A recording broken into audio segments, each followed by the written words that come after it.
Good morning dear students on a English learning. आज हम पढ़ेंगे the poem the tiger and the deer written by Shri Aurobindo.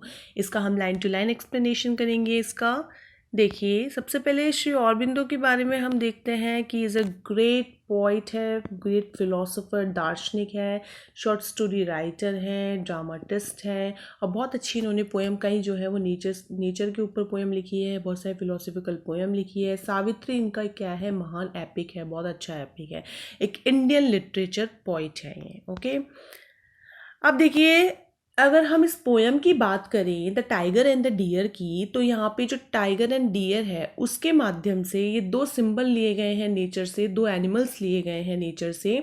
तो इनके माध्यम से यहाँ पे विरोधाभास बताया है इस पोयम में, किसके बीच में, गुड एंड इविल, अच्छाई और बुराई के बीच में, इनोसेंस एंड एक्सपीरियंस, अज्ञानता और अनुभव के बीच में, एंड लाइफ एंड डेथ मतलब जीवन और मृत्यु के बीच में। ठीक है, यहाँ पे जो टाइगर है वो सिंबलाइज करता है यहाँ पे इविल को, एक्सपीरियंस को और डेथ को। ओके, एंड डियर जो है वो सिंबलाइज करता है गुड, इनोसेंस और लाइफ को। अब देखिए, इसका लाइन टू लाइन एक्सप्लेनेशन करेंगे हम। Brilliant, crouching, slouching, what crept through the green heart of the forest? कि brilliant मतलब बहुत शानदार, बहुत चुपचाप से, स्लाउचिंग बहुत सिकुड़ के, what crept through the green heart of the forest कि जो जंगल है हरा भरा, उसके हरे भरे हृदय में, मतलब जंगल के बीचों बीच ये क्या रेंग कर आ रहा है। क्रेप्ट मतलब रेंग कर, रेंगना। ओके, तो ये क्या चीज़ है जो रेंग रही है और धीरे धीरे से आ रही है। ग्लीमिंग आइज मतलब चमकीली जिसकी आंखें हैं, एंड माइटी चेस्ट बहुत पावरफुल सीना है, शक्तिशाली सीना है, एंड सॉफ्ट साउंडलेस पॉज, और जिसके पैर के जो पंजे हैं वो कैसे हैं, सॉफ्ट साउंडलेस मतलब बिल्कुल सॉफ्ट, मुलायम और बिल्कुल आवाज नहीं कर रहे हैं। ऑफ ग्रेंजर एंड मर्डरर, ये क्या चीज़ है जो बहुत शान से आ रही है, और मर्डर एक तरह से मौत है। ठीक है, तो ये क्या चीज़ है जो हरे भरे जंगल के बीच में से आ रही है। The wind slipped through the leaves as if afraid lest his voice and the noise of its steps perturbed the pitiless splendor.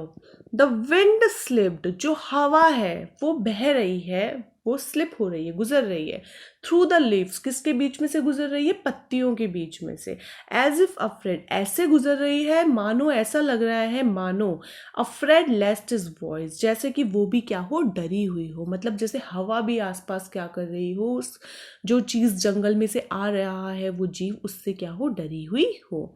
लेस्ट is voice and the noise of its steps put up the pitiless splendor.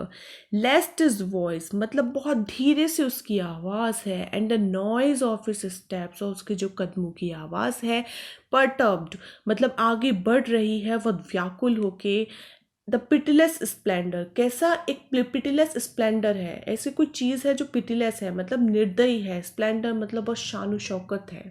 ठीक है, हम इसको शान Shaukat Splendor नाम दे सकते हैं इस चीज़ को, जो बिल्कुल बिना आवाज़ किए हुए क्या कर रही है, जंगल, हरे भरे जंगल में आगे बढ़ रही है, और ऐसा लगता है इसके आने से जो हवा है वो भी क्या कर रही हो, उसकी भी आवाज़ नहीं आ रही है, जैसे वो भी क्या हो, बिल्कुल डरी हुई हो। हार्डली डेयरिंग टू ब्रीथ मतलब ये जो एनिमल है जो आ रहा है जंगल के बीच में, हार्डली डेयरिंग टू ब्रीथ मतलब बहुत मुश्किल से सांस ले रहा है, कहने का मतलब सांस ले रहा है लेकिन उसके सांस की भी आवाज़ नहीं आ रही है, बिल्कुल शांति से चुपचाप से क्या कर रहा है, वो आगे बढ़ रहा है। तो इस वाले पैराग्राफ में, स्टेंजा में, जो पॉइंट है हमारे, उन्होंने एंट्री बताई है किसकी, टाइगर की। ठीक है, टाइगर की एंट्री बताई है कि किस तरीके से टाइगर जो है वो ग्रीन फॉरेस्ट में से आगे बढ़ रहा है चुपचाप से, बिल्कुल।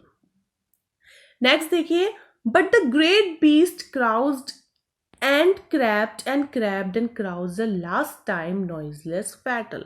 But the great beast, लेकिन ये जो महान पशु है, क्राउज्ड एंड क्रैप्ड जो कि बहुत सिकुड़ के धीरे से आगे बढ़ रहा है, क्रैप्ड एंड क्रैप्ड वो आगे रेंग रहा है, रेंग के आगे बढ़ रहा है, एंड क्राउज्ड द लास्ट टाइम और आगे की तरफ क्या है, धीरे से, मतलब लास्ट टाइम, अंत बार, अब बिल्कुल लास्ट टाइम पे ये आगे की तरफ बढ़ रहा है। नॉइजलेस फैटल, कैसा नॉइजलेस, जो उसकी बिल्कुल आवाज़ नहीं आ रही है कदमों की न सांस की। फैटल, फैटल मतलब प्राण घातक, प्राण लेने वाला।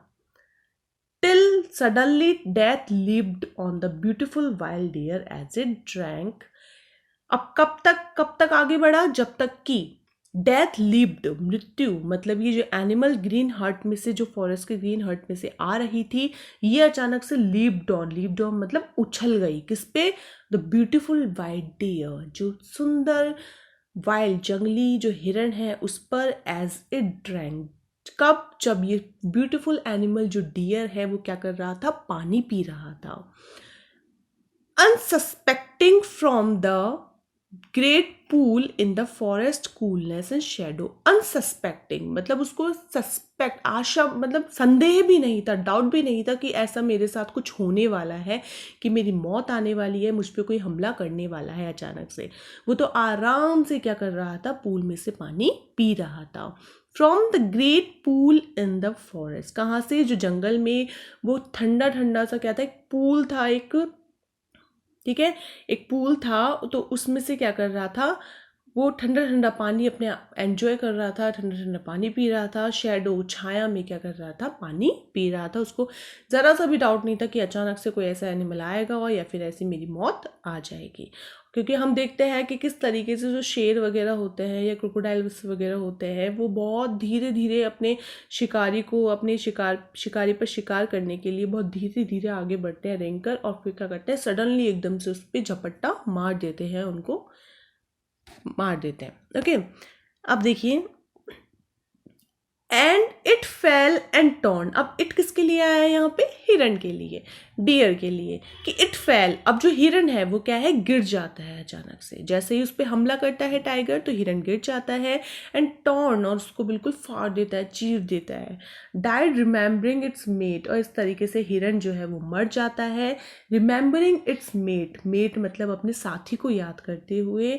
लेफ्ट सोल, वो साथी जो अकेला छूट गया है, इन द डीप वुडलैंड, उस गहरे घने जंगल में, तो उसे याद करता हुआ वो डियर मर जाता है।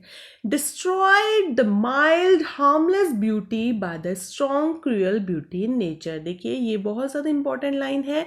डिस्ट्रॉय, इस तरीके से विनाश हो जाता है माइल्ड हार्मलेस ब्यूटी का, मतलब जो सॉफ्ट, नाजुक, हार्मलेस, जो किसी को नुकसान नहीं पहुंचाती, ब्यूटी, ऐसे सुंदरता का किसके द्वारा नुकसान हो जाता है, किसके द्वारा विनाश हो जाता है, strong cruel beauty in nature, जो ताकतवर, मजबूत, निर्दयी सुंदरता है प्रकृति में, उसके द्वारा। तो यहाँ पे जो माइल्ड हार्मलेस ब्यूटी है वो तो कहा गया है किसको, डियर को, ठीक है, हिरण को। और जो स्ट्रॉन्ग क्रूअल ब्यूटी है वो कहा गया है टाइगर मतलब बाघ को, ठीक है। तो आपसे पूछा जा सकता है क्वेश्चन में कि किसे रिप्रेजेंट करता है, और इस लाइन को एक्सप्लेन कीजिए। But a day may yet come when the tiger crouches and leaps no more in the dangerous heart of the forest। अब देखिए यहाँ से थोड़ा जो राइट पॉइंट है हमारे, वो क्या हो जाते हैं, ऑप्टिमिस्टिक हो जाते हैं, मतलब आशावादी हो जाते हैं हम, उनके थोड़ा आशावादी, आशाएं जग जाती है क्या, कि अ डे में यट कम, कि अब जो है वो एक ऐसा दिन आएगा, when the tiger crouches and leaves no more, कि एक दिन ऐसा आएगा जब टाइगर, जो बाघ है, वो क्या होंगे, नहीं रहेंगे, वो नहीं उछलेंगे, नहीं कूदेंगे। कहाँ पे, in the dangerous heart of the forest, इस घने जंगल के जो डेंजरस हार्ट है, मतलब ये जो खतरनाक हृदय है, जहाँ पे ऐसे ऐसे एनिमल्स रहते हैं जो जो हार्मलेस जो एनिमल्स होते हैं उनको मार देते हैं। तो ऐसे एनिमल्स जो टाइगर है, वो एक दिन ऐसा आएगा जब ये नहीं रहेंगे इस लैंड पर, पृथ्वी पर। एज द, जैसे एग्जाम्पल पे भी दिया है, as the mammoth shakes no more the plains of Asia. Mammoth कौन है, मैमथ जो है वो हाथी की ही प्रजाति का एक बहुत विशालकाय एनिमल था, ठीक है, पहले हुआ करते थे, जो हाथी से भी कहीं ज़्यादा स्ट्रॉन्ग हुआ करते थे, जो एशिया के प्लेन्स पे पाए जाते थे मैदान में। और ऐसा माना जाता था कि मतलब जैसे ये अटैक करते थे या फिर चलते थे तो शेक हो जाती थी, मैदान जो है वो अर्थ शेक हो जाती थी। तो उस इतने वो ताकतवर थे, स्ट्रॉन्ग थे। तो अब जिस तरीके से ये मैमथ जो है वो नहीं रहे, इन्होंने मतलब अब शेक करने को, जो लैंड है उस पर नहीं रहे एशिया के मैदान पर, उनका अस्तित्व खत्म हो गया है, समाप्त हो गया है, उसी तरीके से एक दिन ये आएगा जब टाइगर भी क्या होंगे, नहीं रहेंगे. Still then shall the beautiful wild deer drink from the coolness of the great pool in the leaves and shadow.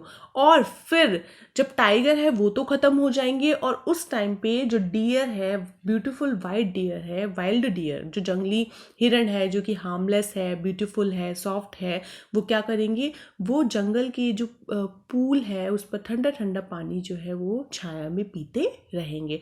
मतलब कहने का मतलब यह है जो बुराई है उसका अंत हो जाएगा और अच्छाई की क्या होगी, जीत होगी. ओके, क्योंकि टाइगर को यहाँ पे बुराई का प्रतीक बताया है, जबकि डियर को क्या बताया है, अच्छाई का प्रतीक बताया है. द माइटी, ये लाइन बहुत कंक्लूडिंग लाइन है जो बहुत इंपॉर्टेंट है. The mighty perish in their might, कि जो माइटी है, शक्तिशाली है, वो पेरिश मतलब डिस्ट्रॉय हो जाएंगे, हो जाते हैं किसमें, अपनी ही शक्ति लेकर, मतलब अपनी ही शक्ति लेकर क्या होते हैं, वो चले जाते हैं, उनका अस्तित्व खत्म हो जाता है. The slain survive the slayer, जो स्लेन है, स्लेन मतलब जो शिकार है, शिकार यहाँ पे कौन, डियर. सर्वाइव द स्लेयर, वो क्या करते हैं, सर्वाइव जीवित रहते हैं. द स्लेयर मतलब जो शिकार करने वाले होते हैं उनसे क्या करते हैं, वो जीवित रहते हैं. मतलब शिकार करने वाले तो मर जाते हैं, और जो स्लेन है, जिनका शिकार होता है, जो ब्यूटीफुल होते हैं, जो हार्मलेस हार्मलेस होते हैं, किसी को नुकसान नहीं पहुंचाते, वो क्या होते हैं, जीवित रहते हैं. ठीक है, तो इस पोएम में, यहाँ पे इस पोएम में जो टाइगर एंड डियर है उसको बताने का उद्देश्य है, इस सोसाइटी से भी हम रिलेट कर सकते हैं इस पोएम को, आज की सोसाइटी से, कि जो समाज में बहुत बुराई है, समाज में जो अज्ञानता है या अनुभव के लोग हैं, स्ट्रॉन्ग पावरफुल यूज, जो अपने पावरफुल फोर्स का क्या करते हैं, गलत इस्तेमाल करते हैं, गलत यूज़ करते हैं, कमज़ोर लोगों को दबाने के लिए या इनोसेंस लोगों को दबाने के लिए, अच्छे लोगों को दबाने के लिए, वो क्या होता है, ज़्यादा दिन तक टिक नहीं पाता है. बुराई का अंत होता है और अच्छाई की हमेशा क्या होती है, जीत होती ही है. ठीक है, और लाइफ एंड डेथ के बारे में भी बताया है कि किस तरीके से लाइफ जो है मतलब जो लाइफ एंड डेथ का कॉन्ट्रास्ट बताया है कि लाइफ में क्या होते हैं, किस तरह से अच्छे अच्छे लोग जो होते हैं वो उनको अच्छी एक लाइफ मिलती है. ठीक है, और जबकि जो दूसरों का गलत चाहने वाले या बुरा करने वाले क्या होते हैं, वो मर जाते हैं. आई होप आपको ये पोएम समझ में आई है. Please like and subscribe our channel. Thank you so much.